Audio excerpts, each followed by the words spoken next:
au bord de la Creuse. À Monsieur Paul Blanchemin.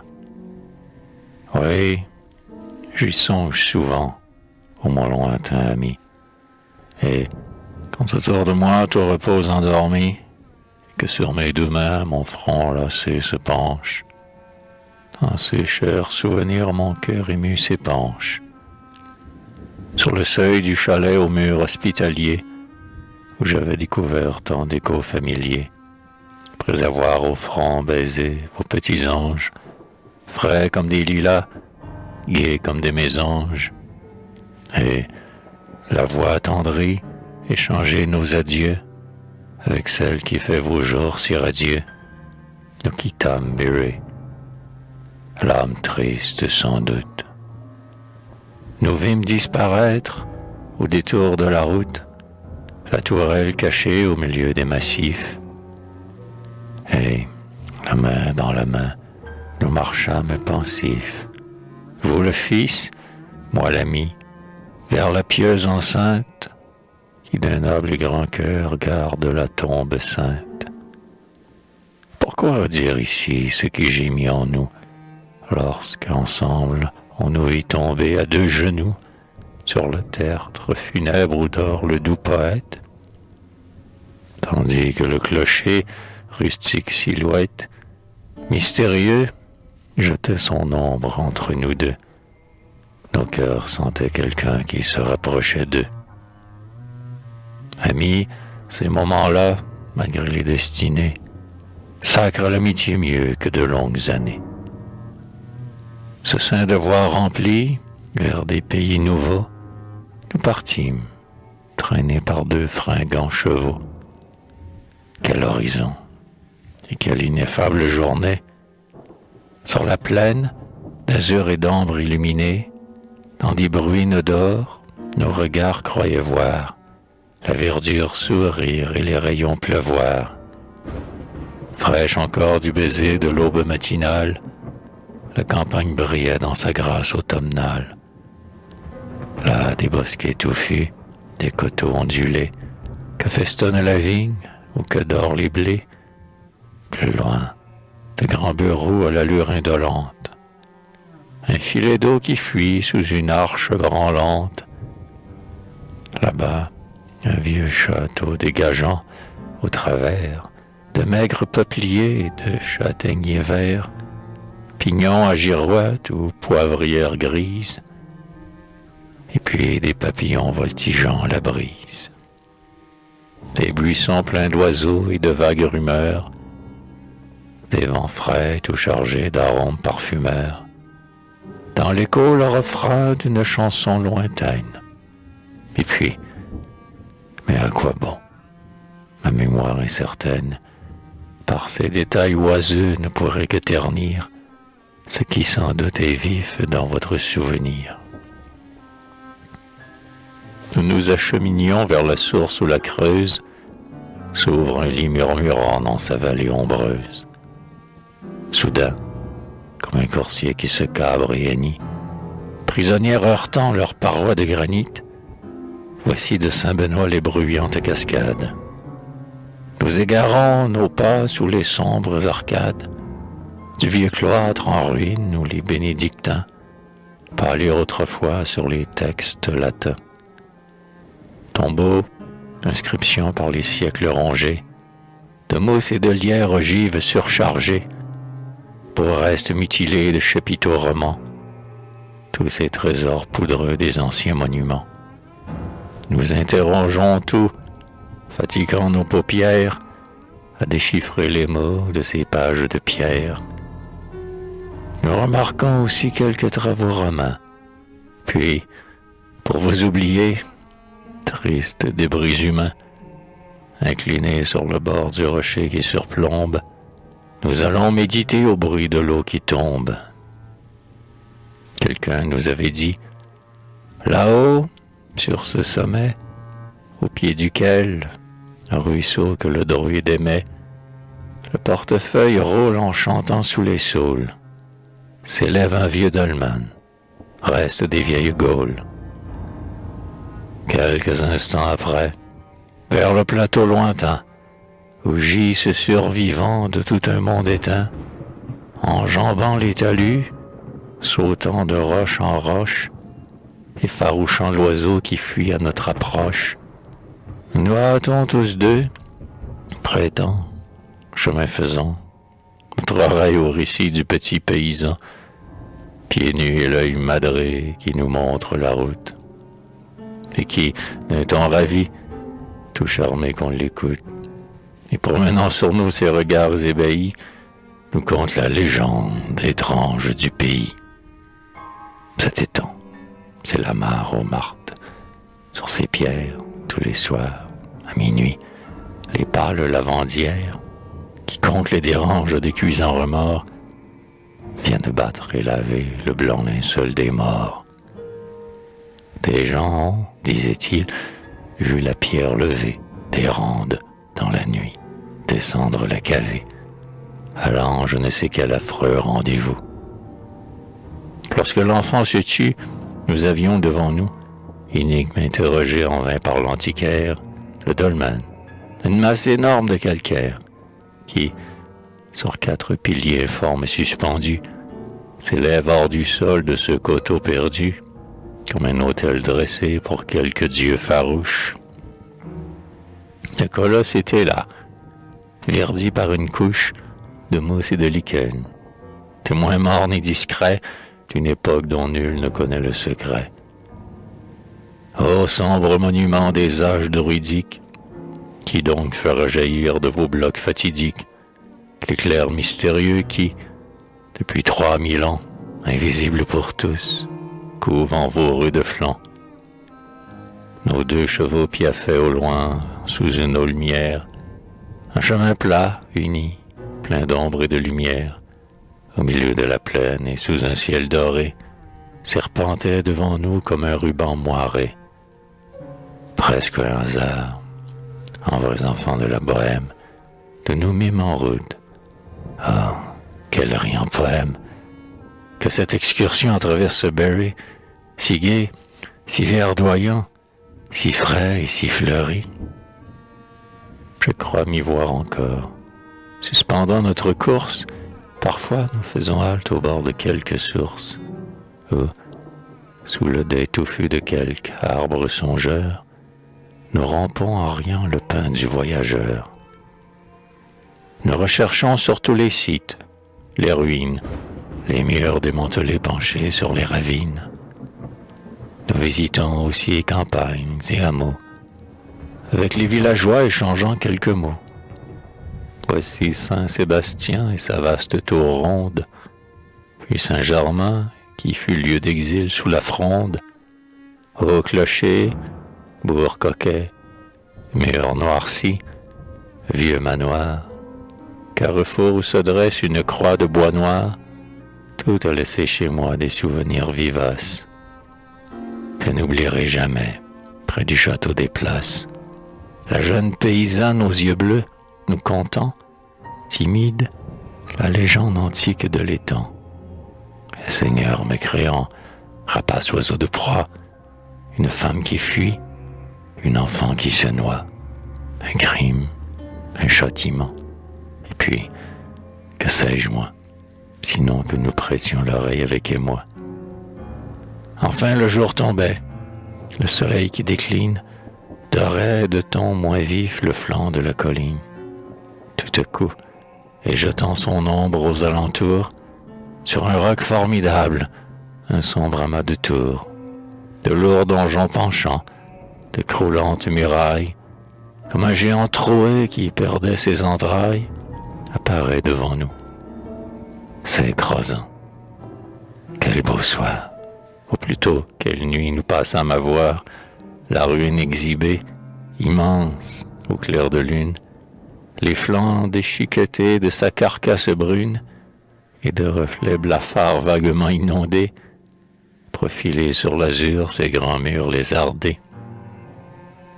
Seuil effondré, arceaux béants, porche plein d'ombre, arc un beau temps délabré émergeant des décombres, blocs disjoints envahis par la ronce et les houx, longs couloirs éventrés, heurtés par les hiboux.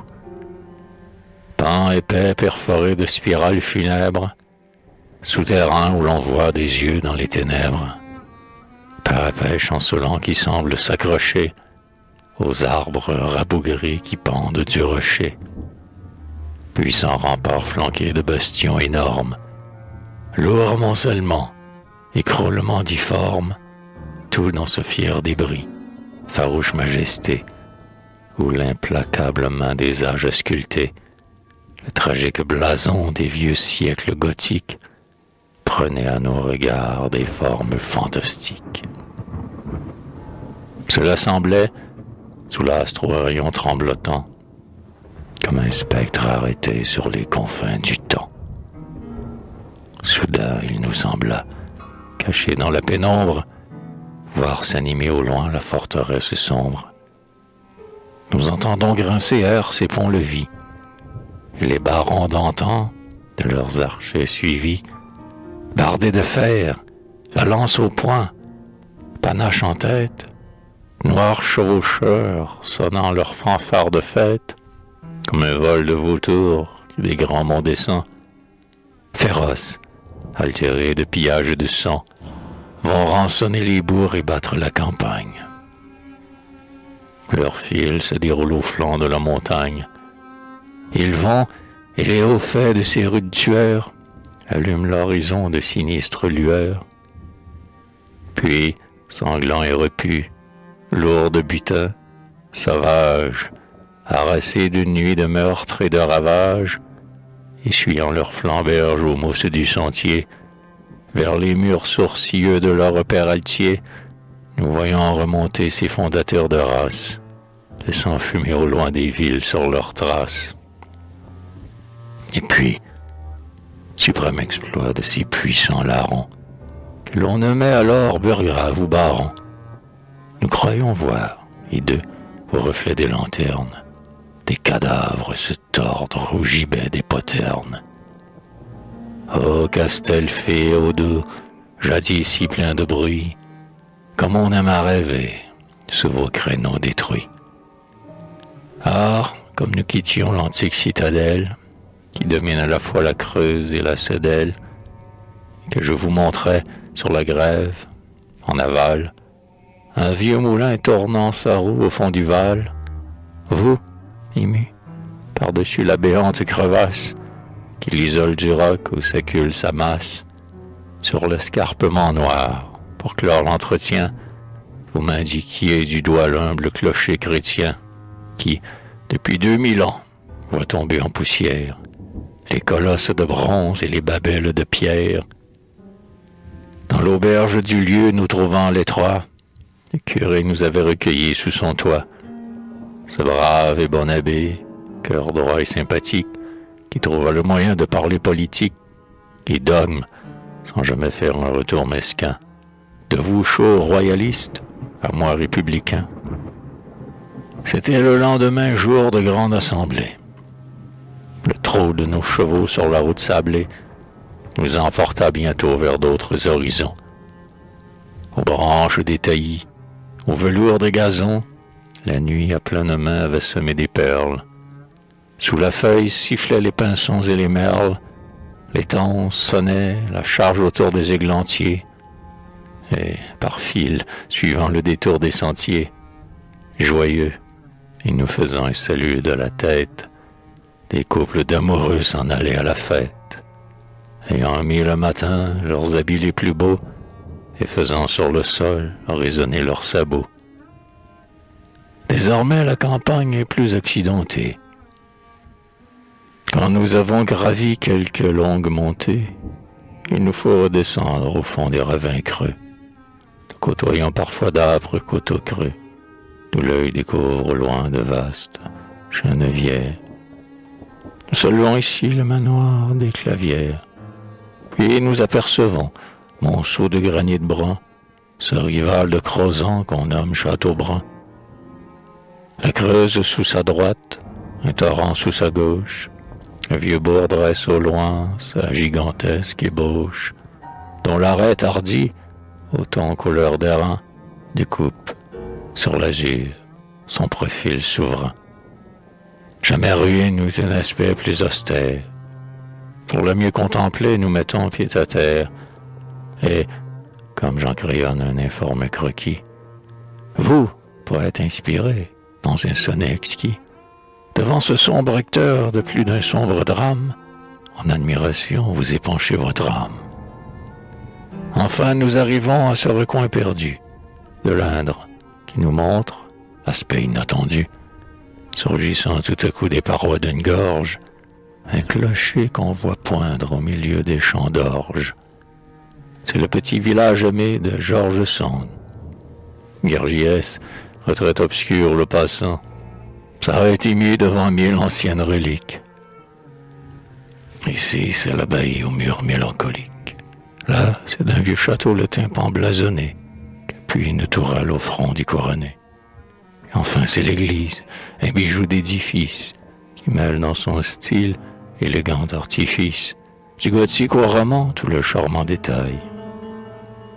Nous en admirons tout, de l'abside au portail, jusqu'à la crypte sombre, le vieux capitaine, Guillaume de Naillac, grand prieur d'Aquitaine, sous sa roi d'effigie, au long trait imposant, de son dernier sommeil dort depuis 700 ans. Promenons un peu notre allure bourgeoise, sur la place où brûle la foire villageoise. Près d'un ruisseau jaseur et presque inaperçu, on nous montre un logis rustique au toit moussu, où, souvent, d'un grand nom fuyant la servitude, l'auteur d'Indiana chercha la solitude. Puis un bruit de crin-crin strident et créailleur, par des appels joyeux nous attirant ailleurs, nous entrâmes pour voir les danses berrichonnes. Hélas, à notre aspect, fillette folichonne, pour prouver que de nous elle faisait grand cas, se mirent à danser valse et mazurka. Plus de folles bourrées au son des cornemuses. Vous fuyez donc aussi le bal rustique aux muses. Enfin, sautant tous deux dans notre feuilleton, nous prenons en riant la route d'Argenton. Argenton la puissante, Argenton la romaine, où le touriste errant qui le soir s'y promène se heurte à chaque pas sur des débris gisants, vestiges d'un passé vieux de 1800 ans. La voici, regardez, de ces hauteurs altières pendent en noir tronçon des murailles entières. La voici, pittoresque, avec son château fort, qui dans le vif du roc s'arc-boute en effort, avec sa basilique à la flèche hardie, dont la rosace jette un reflet d'incendie, avec son esplanade et ses couronnements, d'où l'œil découvre au loin tant de sites charmants, avec son ancien cirque et sa tour distordue, croulante, qu'on dirait avoir été fondue par quelques coups d'estoc monstrueux. La voici, que de sous-meurtriers se donner ici. Nous étions arrivés presque à la nuit tombante. La fête, comme ailleurs, éclatait, absorbante. Des bazars regorgeant de monde et de clarté, dans l'ombre des maisons s'ouvraient de tous côtés. Le soir pur et serein prodiguait son arôme. Du plaisir on sentait le gracieux fantôme. Toujours jeune, flottait sur le vieux beau romain, bras dessus, bras dessous, ou se donnant la main. Des bandes, de partout pour le bal accouru, en groupe tapageurs circulaient dans les rues, pleine voix chantant quelques refrains joyeux. Une larme monta de mon cœur à mes yeux, lorsque, si loin, au fond de notre chère France, j'entendis l'air aimé d'une ancienne romance, que ma vieille nourrice, au vieux foyer chez nous, chantait en m'endormant, le soir, sur ses genoux. Alors, ô mon ami, malgré nos sorts contraires, je compris mieux encore combien nous étions frères. Je le compris surtout lorsque, sans hésiter, le soir même, à la gare, il fallut se quitter. De France et d'avenir bien longtemps nous causâmes, échangeant entre nous le meilleur de nos âmes. Vous retourniez au toit de vos enfants chéris, et moi, je reprenais la route de Paris, emportant dans mon cœur plus que je ne raconte. Ces beaux jours sont bien loin, car la vie est bien prompte. Mais j'y songe souvent, ô mon lointain ami, et quand autour de moi tout repose endormi, et que sur mes deux mains mon front lassé se penche, dans ces chers souvenirs mon cœur ému s'épanche.